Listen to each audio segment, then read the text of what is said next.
तो गोल्ड और सिल्वर के प्राइजेस इस वक्त ऑल टाइम हाई पर हैं और आप ये सोच रहे हैं कि आपको खरीदना चाहिए कि नहीं। फियर ऑफ मिसिंग आउट है इस वक्त की, क्या मैंने मिस कर दिया है, क्या मुझे क्रैश का वेट करना चाहिए या एज सुन एज पॉसिबल खरीद लेना चाहिए। तो इस वीडियो में मैं आपको क्विकली बहुत ही शॉर्ट में आपको बताने वाला हूँ कि क्या करना चाहिए।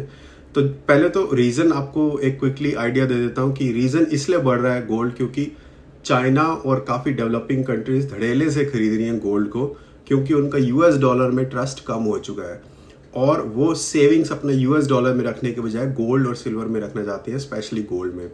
और चाइना अभी भी धड़ेले से खरीद रहा है। मोस्ट डेवलपिंग कंट्रीज के जो सेंट्रल बैंक्स हैं वो भी धड़ेले से खरीद रहे हैं। That is the reason gold बढ़ रहा है। अभी आपका सबसे बड़ा प्रॉब्लम ये है कि जिसने अभी तक इन्वेस्ट नहीं किया है वो ये सोच रहा है कि क्या मुझे अब करना चाहिए, कहीं ऐसा तो नहीं है बिल्कुल टॉप पे पहुंच गया तो क्रैश हो जाएगा।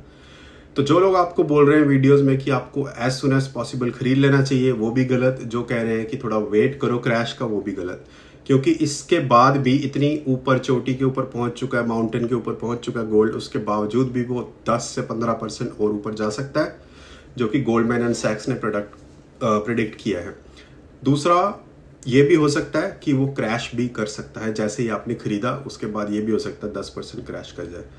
तो दोनों पॉसिबिलिटी है। मैंने पिछले कई सालों में जितनी रिसर्च की है उससे यही सीखा है कि कभी भी ये मत समझो प्रिडिक्ट करो कि ऐसा ही होगा या वैसा ही होगा, कुछ भी हो सकता है। तो उसके लिए आपको करना क्या है, डॉलर कॉस्ट एवरेजिंग। जितने बड़े से बड़े इन्वेस्टर्स हैं वो भी आपको यही सिखाएंगे कि dollar cost averaging, that means अगर आप अपना पैसा 1 लाख रुपए इन्वेस्ट करना चाह रहे हो तो 1 लाख करने के बजाय इस समय सिर्फ 50,000 ही करो और वेट करो। उसके बाद अगर आपका 10% 15% ऊपर चला जाता है दैट्स वेल एंड गुड, तो आपने 50,000 पे कमा लिया।